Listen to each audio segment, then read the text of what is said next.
The first thing I'll say is that what a lovely idea to come over to my home, our home, have snacks and be asked to give some sort of a witness to a compassionate moment. So thank you, Kimberly. The one that comes to my mind is where I was shoveling snow for a senior. He was a professor, and he would go over to his home whenever it's part of the Ice Busters program in Boulder, Colorado. And we'd had a 2-foot snow, and I'd shoveled for him on a Thursday. And then that Saturday, we had 2 more feet. Actually, it was a Friday, and I came in and shoveled again, and he felt so guilty that I'd shoveled 4 feet in 3 days, whatever it was. And he wanted to have me come in for breakfast. And I said, Maury, Maurice was his name, there's no need to give me a meal, and I really need to go to work on campus.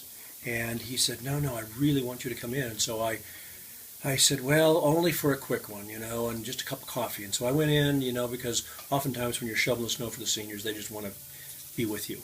So I went in, and he had this massive breakfast with cobalt blue glasses and gold-plated silverware, just the 2 of us.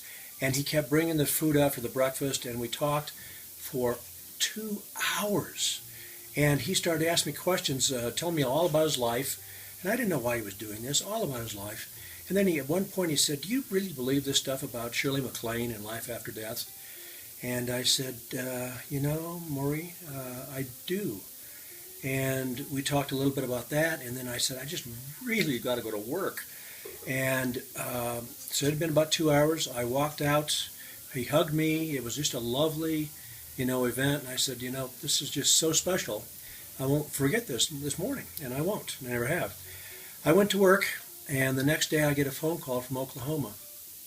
And it turns out that the sister of this man, he was never married, she said he had died that morning. And they found him by the front door with a leash on his dog. The dog was barking. He was getting ready to walk his dog after our breakfast. So he chose me to have his final witness of his life, and then was taking the dog out to walk and died right there. And when I went to his memorial service, he was Jewish, and we went out to a cemetery, and everybody was grieving around the front line. And I'm in the back row, and I'm saying, way to go, Maurice! Just what a way to go, and what a blessing to share that time with me. And thank God we both listened to our own inner voice. And so he did me a compassion, I did him one, and that's the best kind, I guess, when you give them to each other.